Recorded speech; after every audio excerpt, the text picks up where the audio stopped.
I like it when people come a bit closer. It gives it much more atmosphere. Some of the talks which I give, sometimes more people come than there's seats, and they come and sit on the stage. It's really cool.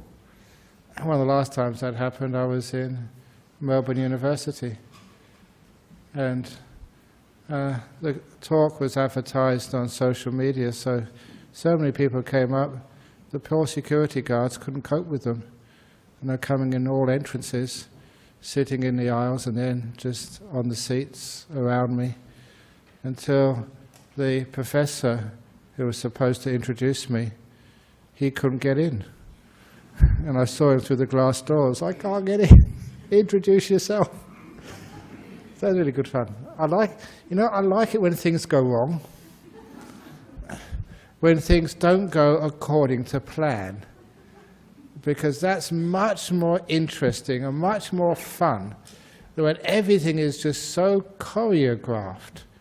And actually, that's a good introduction, because the talk I was going to give this evening, I said, was about planning and how stupid planning is and what a wonderful life it is when we stop planning. And it's so true that when things go wrong, that's life. When it doesn't go according to plan, then there's something which is real about that. And I've done many, many things which don't go according to plan. There was a funeral this afternoon, and many of the family are here this evening, but that funeral went really smoothly. But I've done so many funerals, I've been here for 34 years now, which went wrong. And they are my favorite funerals. Honestly, there's, many actually, there was one monk I know in Sydney. He used to be a funeral director before. And it seems to be like a nice job for sort of people in our sort of trade. We're not scared of anything. But anyway, he was telling me that as a funeral director in Sydney, some of the stories which he got up to, he said that, yeah, it does happen that sometimes, everyone makes mistakes. They take the wrong body to the wrong cemetery. I know you're supposed to be at Caracat, no, I thought it was supposed to be at Fremantle. Of course, things happen that way. And he said that once he was, this was in Sydney, he was called, they have to collect the bodies as well.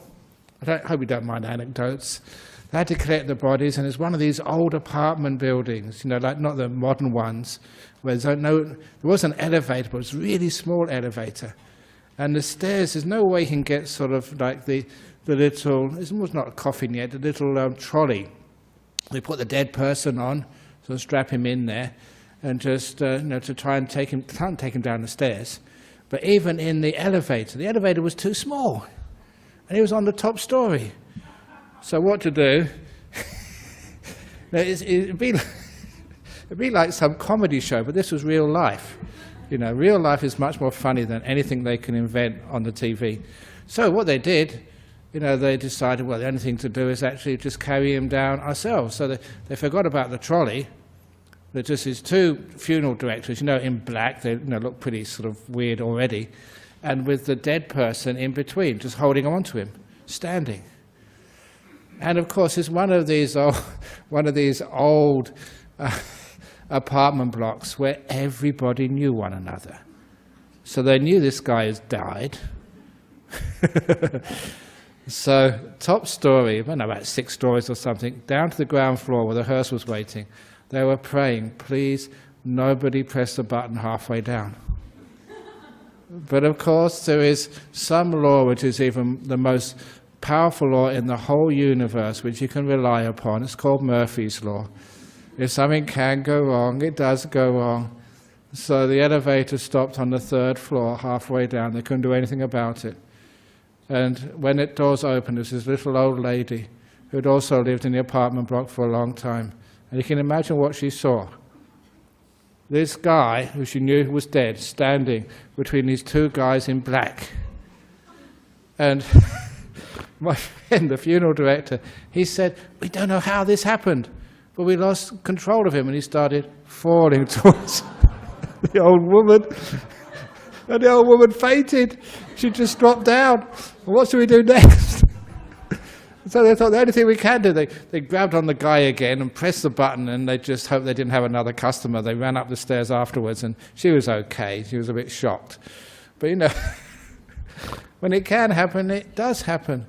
All the time, they said, when they had too many bodies to collect, and they just happened to be a bit too fat, so they put the bodies in the back of the hearse, and of course the back of the hearse was so heavy, the front lifted up, and they couldn't drive the thing. All sorts of interesting stuff which happens when things go wrong. But it causes, number one, humor, and it causes things to actually to be quite real. Because in life, things do not go according to plan. Not in my life anyway. I don't know about your life. I had all these plans when I was growing up to be rich. Now look at me, I haven't got any money at all. No superannuation, no insurance. Just relying on the goodwill of my supporters, which is actually quite huge. I'm quite okay. And I thought that, that I would actually go and have a nice house. I thought, I'm 65 now. I thought that when I'm 65, I'd be able to retire and live by the beach somewhere and just do nothing all day. Now I don't live by the beach, but I still do nothing all day. So sort of okay. But everything I ever planned. I remember when I was at university. So when I first had my, looking at what career you want to do in your world. And my plan was to become a monk. And my plan, become a monk and tell give nice lectures, make people laugh. And when I told people I'd be a speaker and be a monk and give talks, all my friends laughed at me. You're not laughing at me now. But anyway, all those plans which I had as a young man never actually eventuated. Much better things happened. And it taught me a very important thing in life, is that all the plans which you have, number one, they never work out, and number two, they stop life actually happening and making life interesting and fun and real. Life is a series of unexpected events. And if you have plans, you say, yes, it went wrong. If you don't have plans, it just went interesting. It went on a journey which you never expected, which was far better than the plan which you actually had. As long as you're willing to let go of the plans. Plans limit you. Another example, for those of you who go to see the monastery where I live, Bodhinyana Monastery in Serpentine, it's 33 or 34 years now almost that it's been there. And did we have a big plan of what we were going to do? Absolutely no. We built, the first building we built, we're very practical monks. You think maybe a hut where we can live? No. Maybe just a hall to meditate? No. Maybe the place where a kitchen so we can actually cook things? No. The first building we built at that monastery were toilets. We were very practical. The most important room in your house, the place where you probably spend more time than anywhere else, the loo, the toilet. We don't call it toilets in Buddhist temples, we call it letting go rooms. And it's very, very important because as I started talking to Reno Kaliko today, the way you go to the toilet is also the way you meditate. If you sit on that toilet and you put forth effort, you strive, you struggle, you will get hemorrhoids.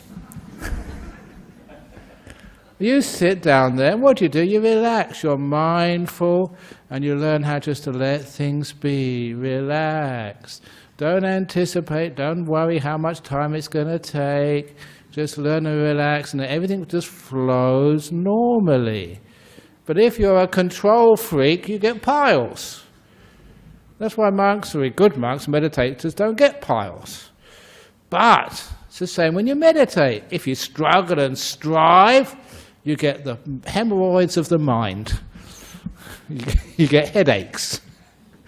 And it's just so similar. If you want things to flow and let go, and things actually to be happy, you learn how to just be peaceful and let go. So that was one of the most important rooms we actually ever built in our monastery, the letting go rooms.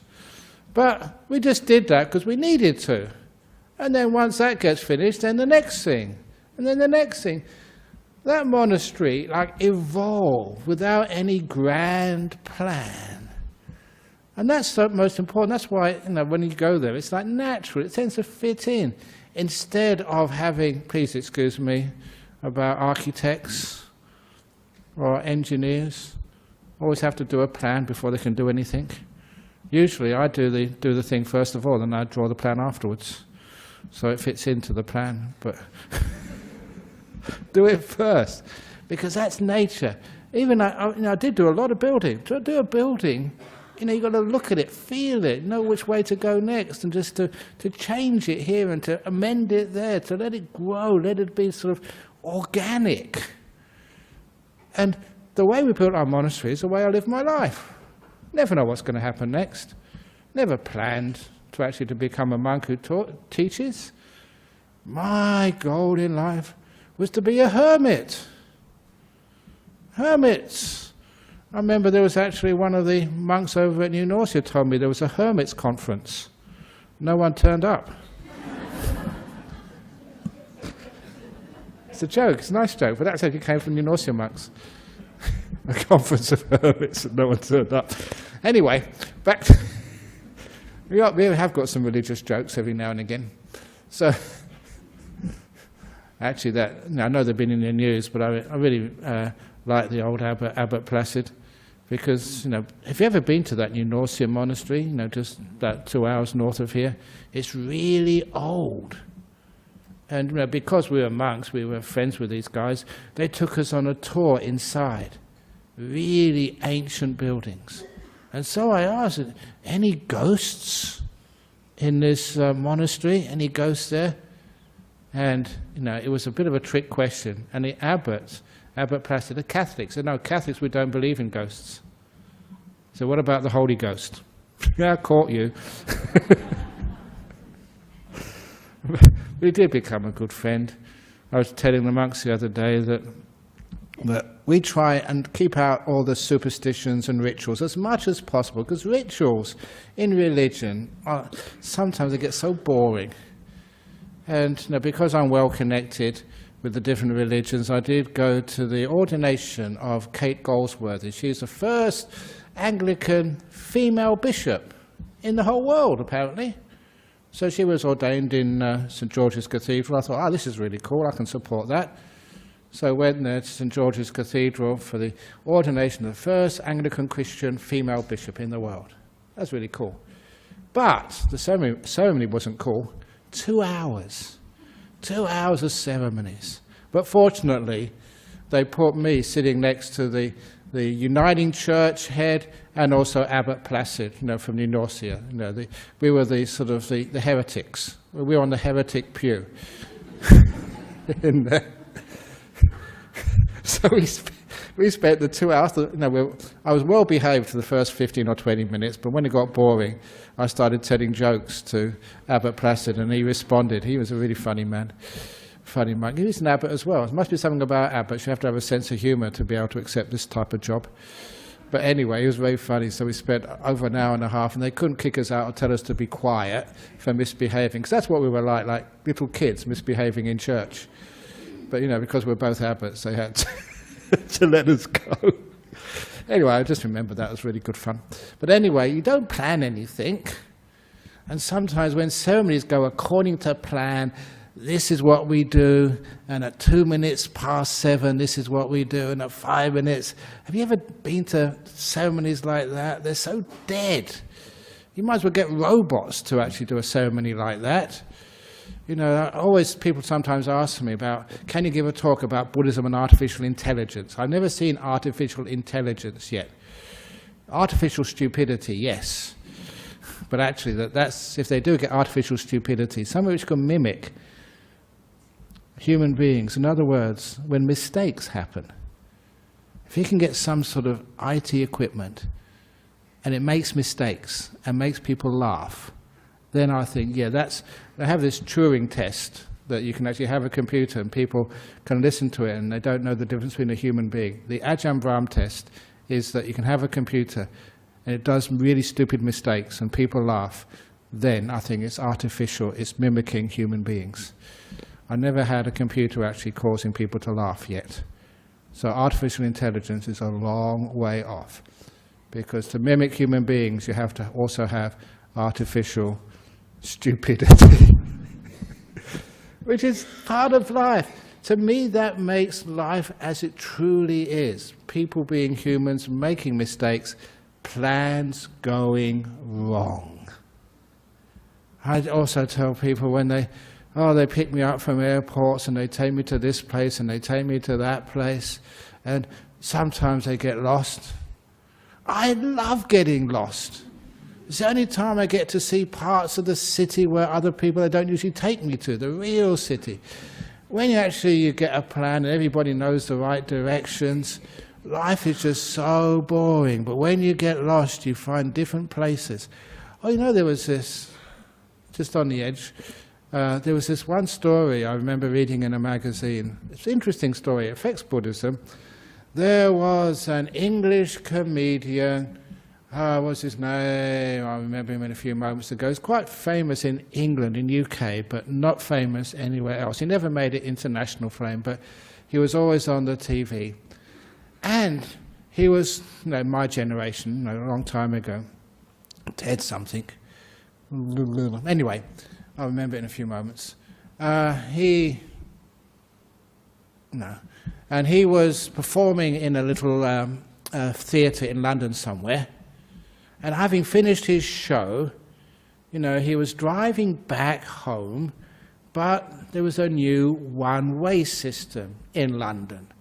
And because he wasn't used to the new one-way system, you know what happens here? They close a road off here and you get totally lost. He got lost in London, where he grew up. And he was wandering around trying to find his way home, going through parts of London he'd never been to before. And so he turned a corner, he thought this looked familiar, and that's when he got the goosebumps on the back of his neck. He did remember that street, but not from this life. He got a past life memory. And that, turning down this street, all these flashes of memory came back to him. Now remember, in London, you're not allowed to change the facade of the houses. The streets look just the same. Inside you can change as much as you like, but the outside looks exactly the same 50 years ago, 100 years ago. And so he remembered everything, and even to the point what his name was, and he was an entertainer before. He was a music hall star. This was about 100 years ago. And for those of you who know London, if anyone famous lived in any of those houses, they have these blue plaques. This is where Sir Winston Churchill lived. They have these plaques on the outside, so we know who lived where. And he had his plaque on there, who he was before, this music hall star of 100 years ago. And he just knocked on the house, and they answered, and they recognized him straight away. He's a TV personality. He said, "What are you doing here?" He said, "I used to live here before." "You couldn't, we lived in here 30, 40 years. "No, a long time ago, that was me, this music hall star." And they let him in the house, and he showed them all the renovations they'd done. He knew all the way through the house, because that's where he lived before. And it was amazing to see. He wrote the article, and I remember reading the article.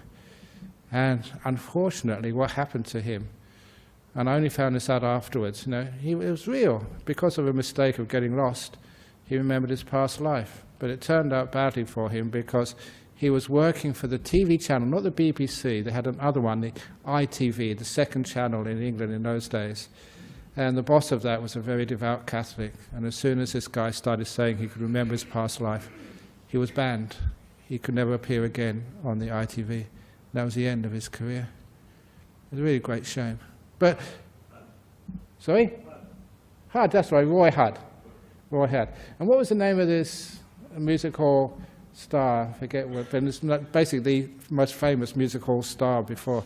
It was interesting also, his rebirth. He was like in the music hall, an entertainer in his previous life, and in this last life, he was an entertainer again. Famous, but not as famous as the previous life. But a natural entertainer, and he remembered his past life just because he got lost. Now, I love getting lost because it's much more interesting than going on the same route and finding your way. So don't have many plans. When you go home this evening, don't go on the same route you always go.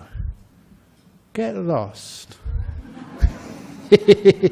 And I'm saying that in a positive way. I'm not being rude to you. And you find parts of Perth you've never been to before, and it becomes exciting, interesting. Going according to plan is almost like being dead. But why is it that people always make plans when they don't need to? And there's a lot of fear there. The reason I'm saying, just as a training, just as an experiment, to go the wrong way sort of tonight, go a different route back home and get lost, be prepared to get lost, because that will give you courage to be much more adventurous in life. Because the reason we make plans is because of fear, that's all. Fear that things will go wrong if we don't make a plan. Life is a series of mistakes. And it's from the mistakes we learn and we grow, and it becomes much more adventurous, interesting, when everything goes totally according to plan. I was brought up like that by my teacher, Ajahn Chah. You never knew what he was going to do next. You never knew where you're going to stay next. I was telling this to the monks. You'd be happy in a monastery, just meditating, nice and peaceful. And then Ajahn Chah, my teacher, this is how we were trained, would come up to you and say, "Oh, you're going to the other part of Thailand. I'm sending you to another monastery." I'd say, "Well, next week, no, 2 hours." And before I knew it, I was in another monastery, the other side of Thailand. You had no possibility of preparing yourself. You had to be totally open to anything happening. Totally prepared for the unexpected. And that's something people are afraid of these days. The unexpected, we're not prepared, we're not resilient. When something doesn't go according to plan, we just collapse into confusion. And that is not the way to live a life. When people actually say that somebody dies, what do you say? How did that happen? They were 98. What do you expect? But still we say, how many people went, so a 98-year-old grandmother, you find out that she's fallen over and she's dead, you say, "Oh yeah, I expected that." Of course you can expect to die at any time, so be resilient. When people do accept that, life becomes much more alive. It's not negative, it actually brings you to the importance of being in the present moment, learning how to live. And what was that great? I love philosophy. I studied philosophy. I'm an expert on philosophy, but not the type of philosophy they teach at university. This philosopher was a very famous English philosopher called John Lennon. I listened to his philosophy on the music. He's saying that life is what happens when you're busy planning something else. And that's a brilliant saying. And it's so apt. You're planning. And look, sometimes I really worry about people. Just, can't you actually live a life and have some more fun and happiness in life? We're having a retreat on at Jhana Grove this weekend. That's why there's a lot of usual people here aren't here this evening. And we just started this evening, and I'm sure there's already people planning what they're going to do when it finishes on Sunday evening. You go to overseas, you go on holiday, you arrive at a nice place, you unpack your bags, and then you plan what you're going to do tomorrow. You're not even here. And after a couple of days, you're planning, how you're going to get home again afterwards. So we're always so far ahead of ourselves that we miss out on life because we're too busy planning something else. Even something I point out, which is so common, when you eat. I usually point this out on meditation retreats, not here. I don't know, many of you may have some supper after you go home from here. You go out and get something to bite to eat somewhere. If you're not, tomorrow, your breakfast, your lunch. Notice how you eat. How you eat.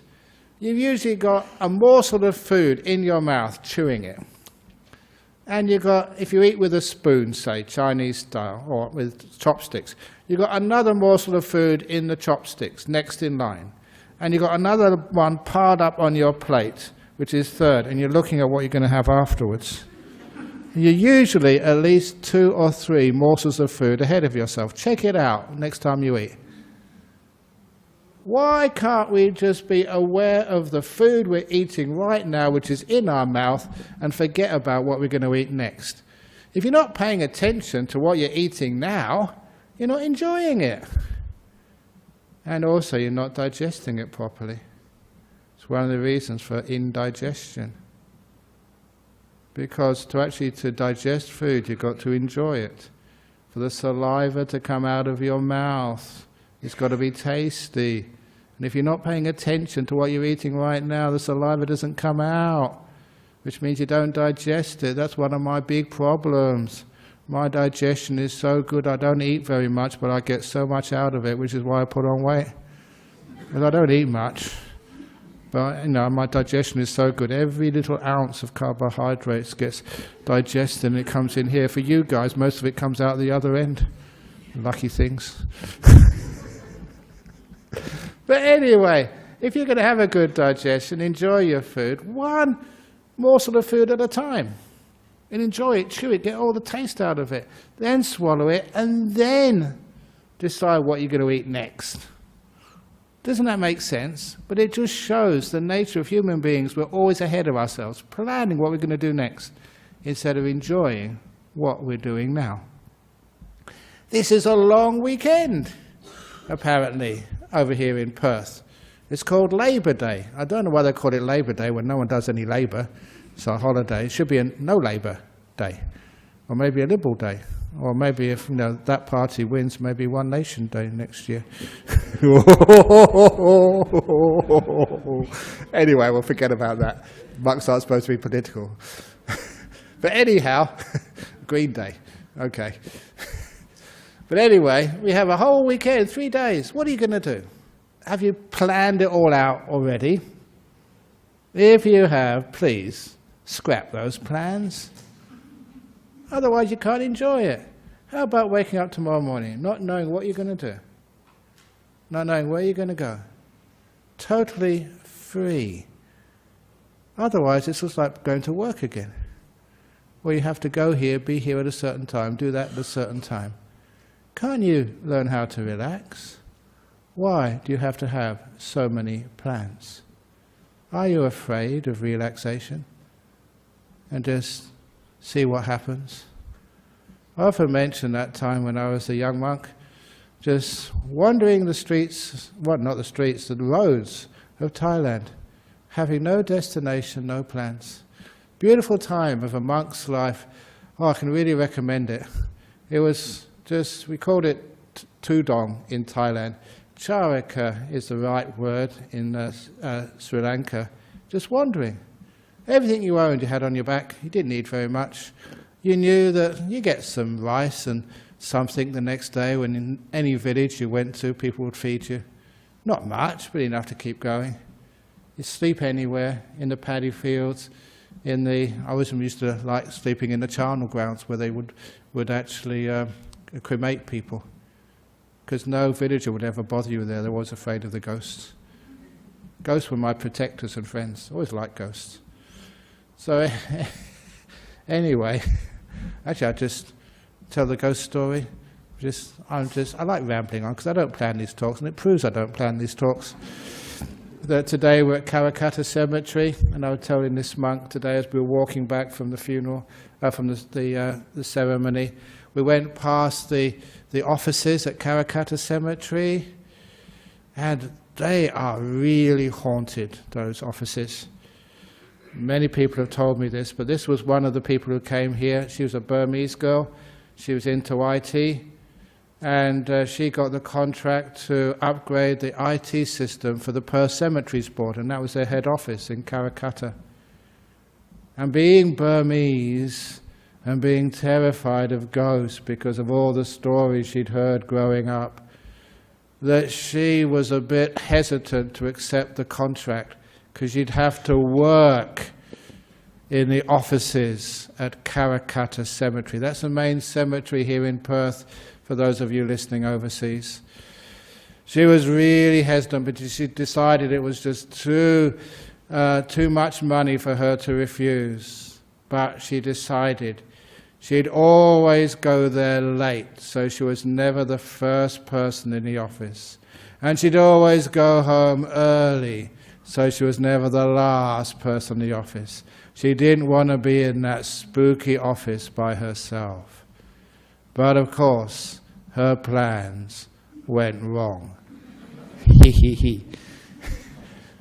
She told me she was so close to finishing the contract.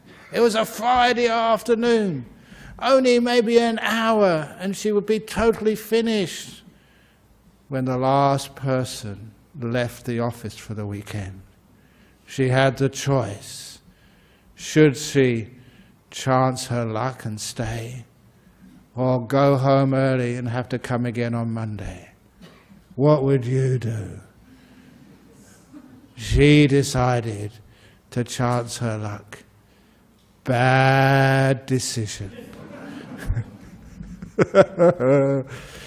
So she stayed there alone when everybody else had left on a Friday afternoon. And she finished her report.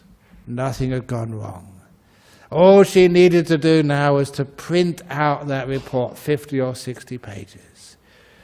So she pressed the print button on the computer.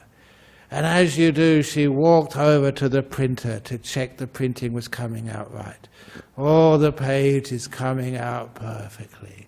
Until, in the middle of the printing, a page came out which was not on her report. Right in the middle of her report came this, this image of a gravestone with somebody's name on it. That wasn't in her report. Where that came, how can that happen? On a computer program. And it came out, and that was it. She headed for the door, got in her car, and didn't stop. She went through red lights, she told me, until she got over the bridge to South Perth. Because she believed, and I remember reading this in Robert Burns's poems, she believed that ghosts can't cross running water. I don't know. I know ghosts these days, they can get boats. But anyway, there it was. And then once she got to the other side, she'd escaped the ghost. And of course, she had to go back on Monday morning because hadn't finished the report. And when she went back there, late, making sure everyone else was back there, she said, the people said, "Why did you leave the place unlocked all weekend?" And a mess. And when she told what had happened, she went to the printer, and there it was, showed him the page. And said, "Oh, yeah, that always happens here." That's normal in the office at Karakata Cemetery. So if anyone wants to get a really cool job, volunteer for the office at Karakata. It's only a little piece of paper with a picture of nothing really scary, but it happens. So anyway, that's what happens when you plan. Plans go wrong. So live in the present moment. It's much more fun. If that never happened, I wouldn't have one of the stories to entertain you on a Friday night. Thank you so much, Liz. Anyway, so why are we afraid of when things go wrong? We've got it into our heads somewhere that we can't make mistakes. That mistakes aren't supposed to happen. In fact, mistakes are almost like evil. And to me, when things go wrong, that is like life, real life. That's the interesting, that's the juicy part of life when things go wrong. That's where I learn the most, get the most interesting stories when things don't go according to plan. So, For a monk, you embrace the uncertainties of the future. You love the uncertainties of the future. It makes life so much interesting when you don't know what's going to happen tomorrow. When I was on that sort of wandering around, I didn't know which way I was going to go. You get to a crossroads and then you decide. Much more fun, much more interesting. So your life is not planned out. It's work in action. The same as like people who try and predict and plan their life according to the horoscope. Do you believe in horoscopes? This is my experience with horoscopes. Many years ago, it was my birthday, and there was one of my supporters was thinking, what do you give a monk who wants nothing? Because he's got nothing, and he loves nothing, and he worships nothing. You know, that's what I always say when I went to Malaysia last year, when this Christian friend of mine, he tried to be cheeky and said, you know, Ajahn Brahm, nothing is higher than God. And I said to him, yes, I agree with you. Nothing. The great emptiness, anatta, sunyata, nothing is the very highest, much higher than your God. He got very offended. He said, that's not what I meant. Yeah, well, that's what I mean. His plans went wrong again. So just what do you give a monk who wants and has and needs nothing? So, what he did, he knew when I was born, so he got my horoscope for that year. My birthday is 7th of August, 1951. So he actually paid a lot of money for this. So he got out the horoscope and he read it in public. He said, Ajahn Brahm, this is my birthday gift to you. This is your horoscope for this year. For those born on 7th of August 1951, he said in front of everybody, this year will be an exceptionally good year for romance. I was a monk. And I still am a monk. It was wrong. He's a really cheeky man, that. But anyway, he was wrong. So, you cannot predict the future. So open your heart and mind to its uncertainty. Then you're far more alive. There's some people, who go to war zones, whether they're soldiers or whether they're reporters. They look at those times just when they come back and they survive. Sometimes it's a time of when they're really alive, because they cannot plan anything. They really just have to live in the moment, because they could be dead the next second. So there is something in that. Of course they get the traumatic experiences as well, but there's always a positive side to that. I still remember, my family, parents in London who went through the Blitz, the Second World War, and they said it was actually a wonderful time because they could not plan anything. They didn't know whether they were going to die the next day. There was a sense of being alive, being right there in life as it happens, instead of always being in the future sometime. So, when we actually can embrace that present moment, instead of worrying about the future, number one, we do feel that life has far more interest, power, meaning. So those of you who've lost the meaning in your life, it's because you're planning too much. Just worried about the future. And of course, you've heard me say, and this is a very deep teaching, so simple. Don't just think these simple teachings are just meaningless. Some of the most simple teachings, the ones that you can understand, are some of the most powerful and most profound. I know that some people think profound teachings have to be something you don't understand. That's what I experienced when I was a lay person years ago, going to Buddhist teachings, especially Buddhist teachings. We go out afterwards, and some monk was saying these things that no one would understand in a language we couldn't really comprehend. And I said, wow, that was really deep. Yeah, did you understand it? No, I didn't understand it, but it was very deep. I don't know, I've been there. If you don't understand it, you think, oh, it must be profound.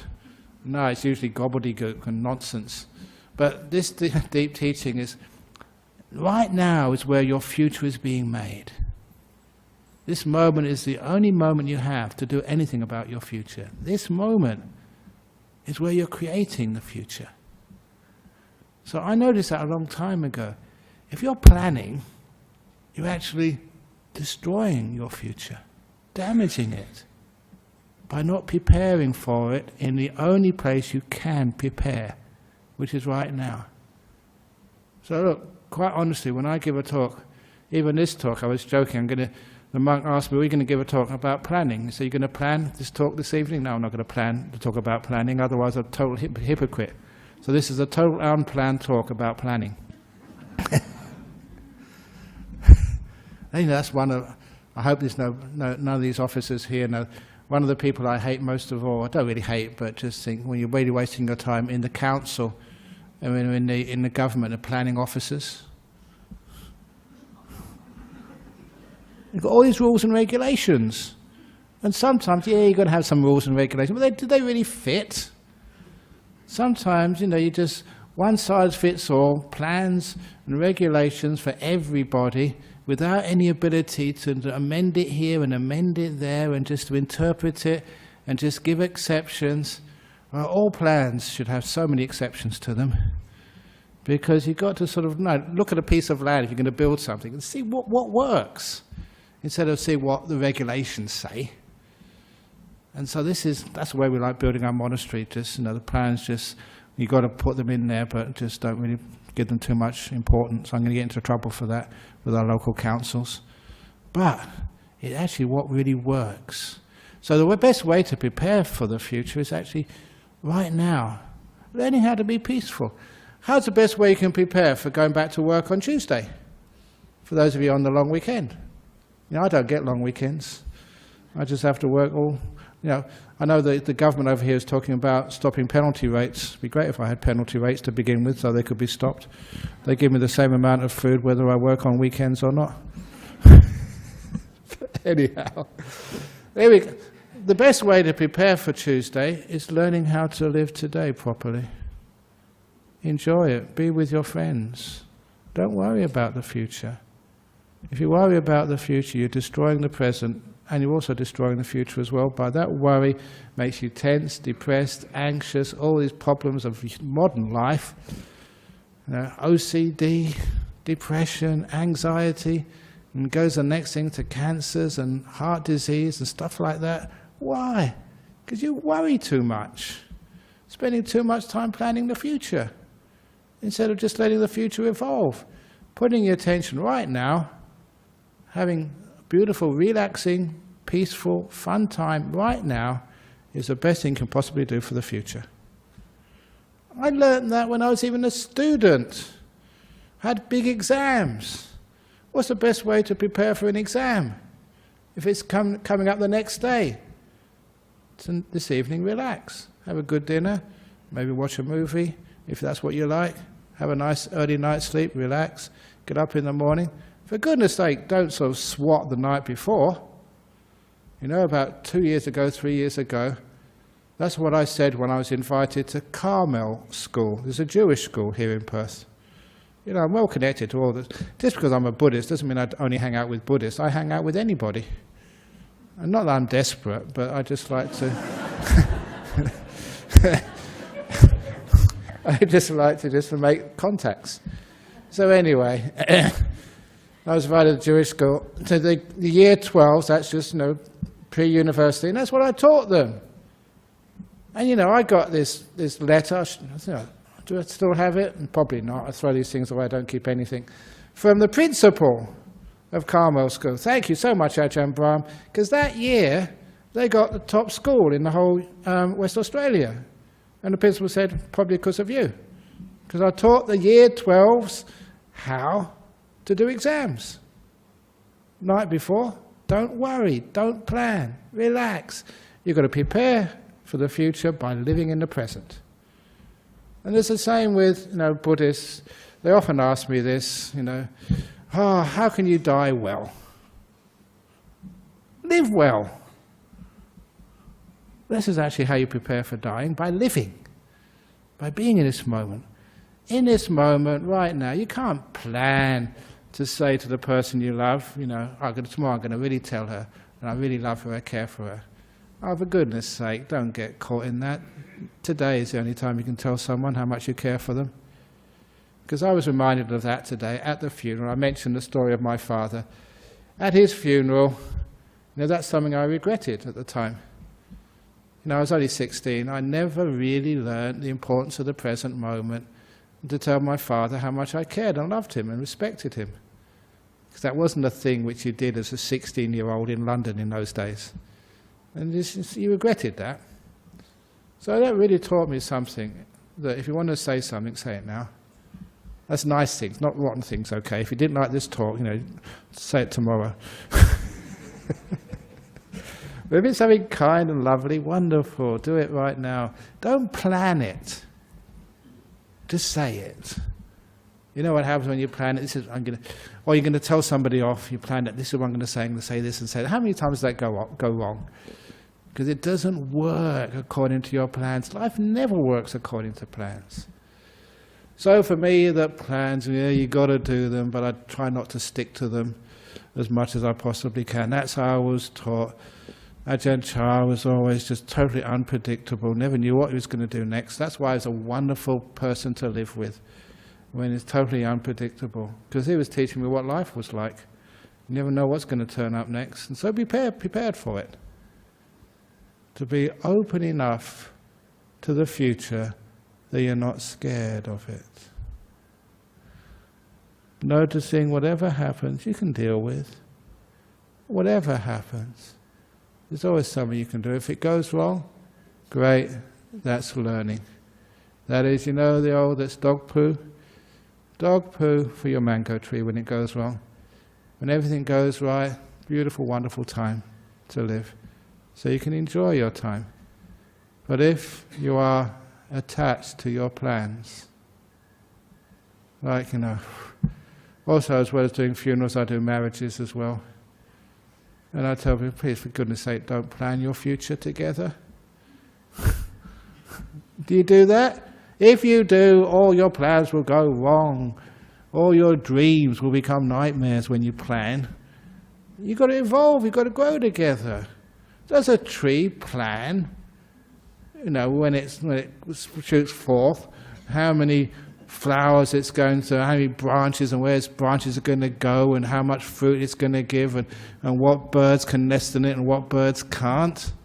It's not natural. Things just evolve. They respond to what occurs every moment. That's what I do with my meditation. That's what I do in my life. That way that life becomes this beautiful adventure, never knowing what's going to happen next. And again, when things go wrong, you laugh at it. I was also telling them about one of the other great funerals I went to was a burial.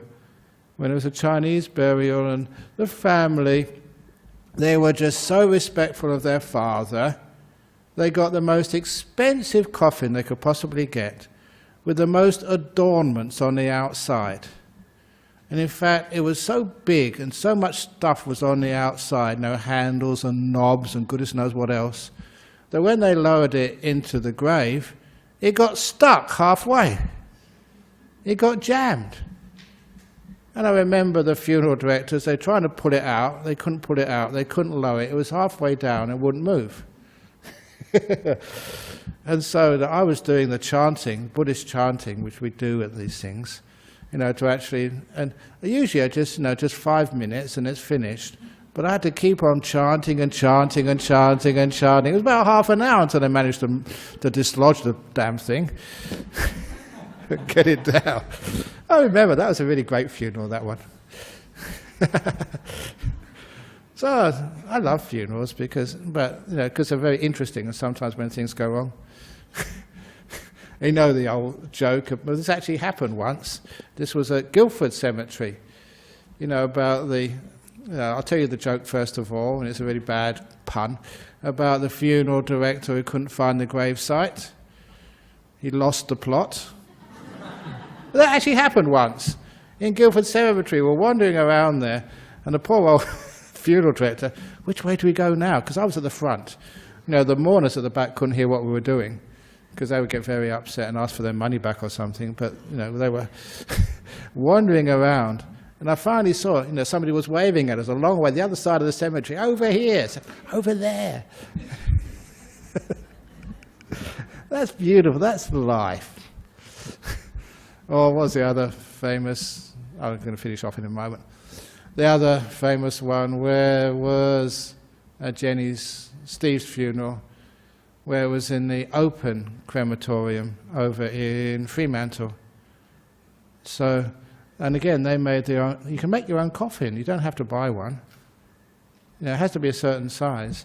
So they made their own coffin. The mistake was they made it out of jarrah, very hard wood, and it was the right size, but so thick, it was so heavy, that when they put it on the little conveyor belt, you know, to go inside, you know, many of you have seen it, even if you don't come from Australia. You know, in England it's the same thing. You put it on the conveyor belt, and then the conveyor starts moving, and the little door, the screen comes out, and it goes behind, and then the screen closes behind it. This time it was so heavy, the poor conveyor belt could hardly move it. So it started moving, the screen opened, but before it was all the way through, the screen closed again, and it was halfway in and halfway out. And the poor old funeral director, when it went wrong, not according to plan, he went white, like the person in the coffin, because, you know, things going wrong, that's the last thing. But human beings are human beings. These were people who come here. They knew how to deal with mistakes. So what they did, Jenny, the wife, jumped up on the conveyor belt and tried to push. And everyone said, "Are you really trying to get rid of him that bad?" That's what they said. Somebody else said, "Oh, I grew up with this guy, Steve. The first day he had his car, he crashed it. It's typical Steve. The first day in his coffin, he crashes his coffin as well." To me, that was human. That was real. When things go wrong, they didn't go according to plan. And I tell those stories for a purpose. So you can understand when things go wrong, they don't go according to plan. That is much better. That is much more alive, more human, more loving than asking everything to go according to plan. It's real, it's life. So please get real and allow plans to be so rubbery they can go wrong, and you don't get frustrated, you don't get angry, you never get depressed. Too much frustration, too much anger in this world, because we don't let plans go. We stick to them far too much, attached to the future, instead of letting that future evolve. The great unknown, where we'll go, what will happen tomorrow. This is a long weekend. Please enjoy it. Don't plan it to death. Unplan it and see what happens. And I guarantee you'll have a wonderful time. But maybe not, because I can't plan anything. Thank you for listening. So, very good. Okay. Do we have any questions from overseas? Or from inseas? Here. Any questions from the floor here? Nope. Okay. From overseas. Here we go. Who we got today? A couple of questions from Serbia. And from Eddie from Serbia, Chelsea from Malaysia. Okay, I wonder where they're talking from. Another, Ecuador. Haven't had one from Ecuador before. How can you achieve anything if you don't have plans? How do we achieve our goals and dreams if we do not stick to a plan? Your real goal and dream to be free, to be happy, to be peaceful. So actually raise the right priorities. Don't aim for a goal to be rich or to be successful. Why are you being rich and successful for? Because you want to be free and happy and peaceful and enjoy yourself. So sometimes it's our goals are the problem. If you understand what the real goal is, peace and happiness and freedom, you can have that right now. So change what you want to achieve in life. How many of you have been following these goals and they promise so much, but when you achieve them, it's not what you really expected from them. People who try to be famous, people who try to be rich, when they get there, they say, what did I do that for? What it promises you is not what it delivers. But peace and happiness, joy, love, you can have that without struggle or striving. From Ecuador, what is the right attitude to face a serious case of false accusations where my mother and I could face jail? Obviously, if you can get lawyers or whatever to take it seriously, fine, if you can do that. We always have some false accusations. I don't know what the jails are like in Ecuador. If this was in Australia, I still remember the case of this prisoner I met in jail who said he was put in jail for something he never did.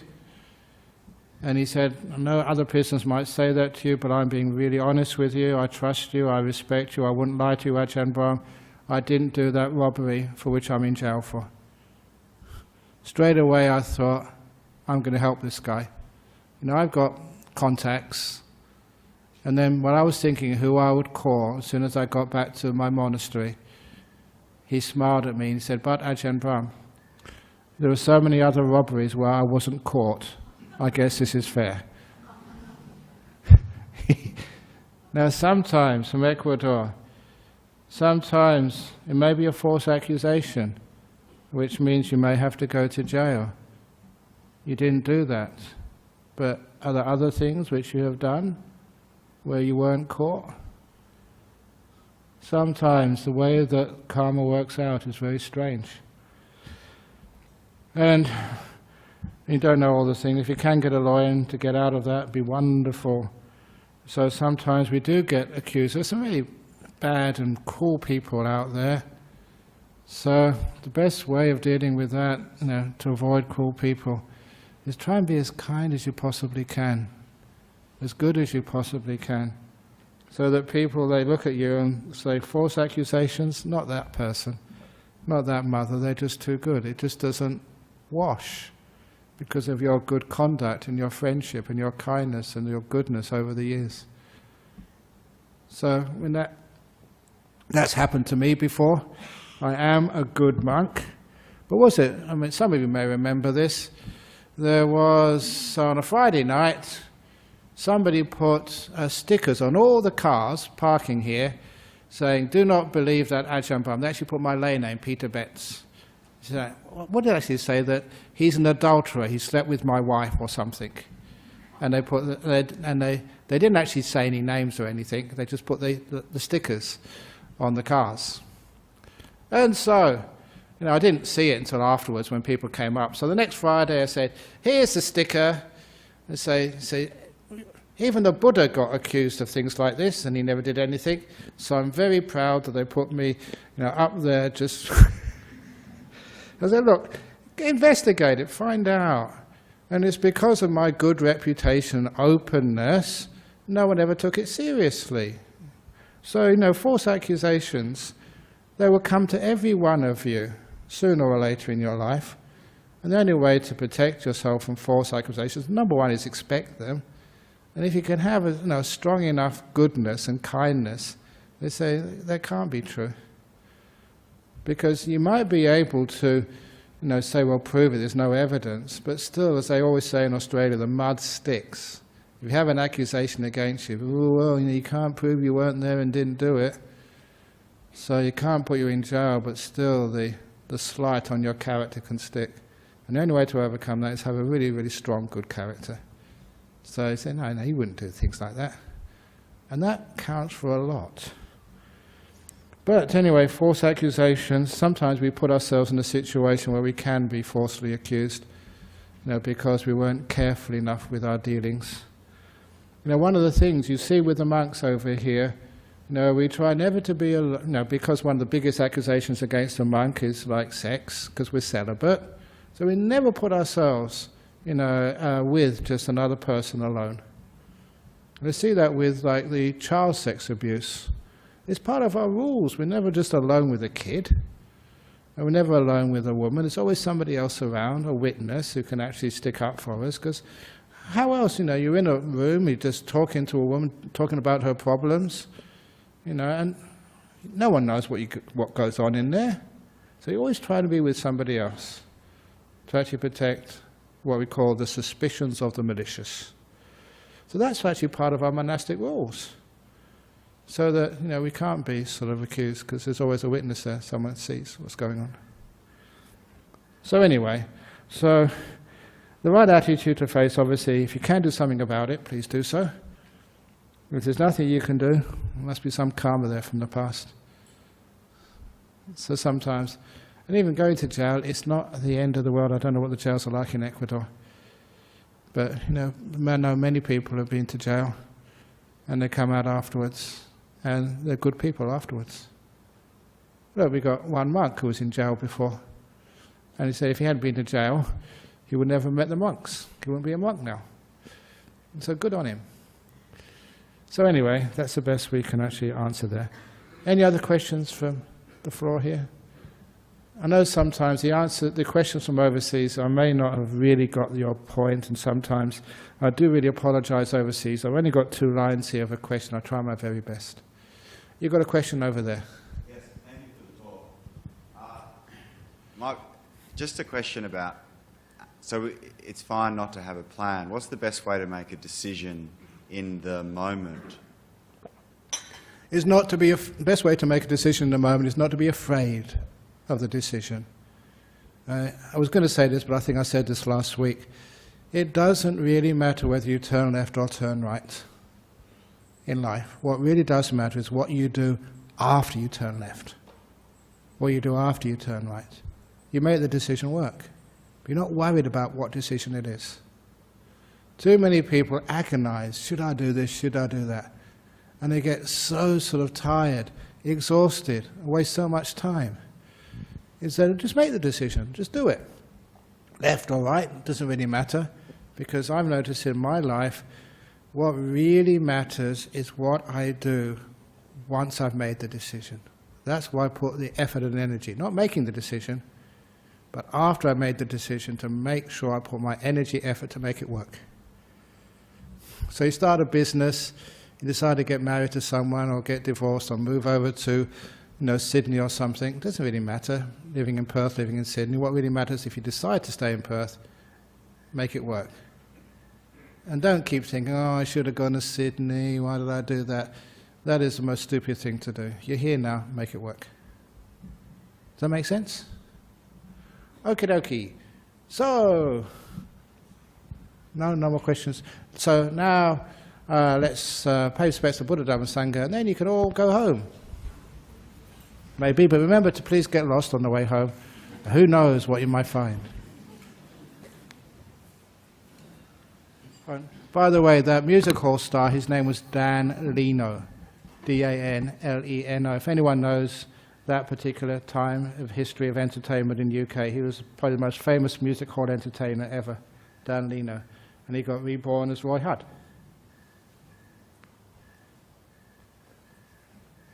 Arahang Samma Sambuddho Bhagava Buddhang Bhagavantang Abhivademi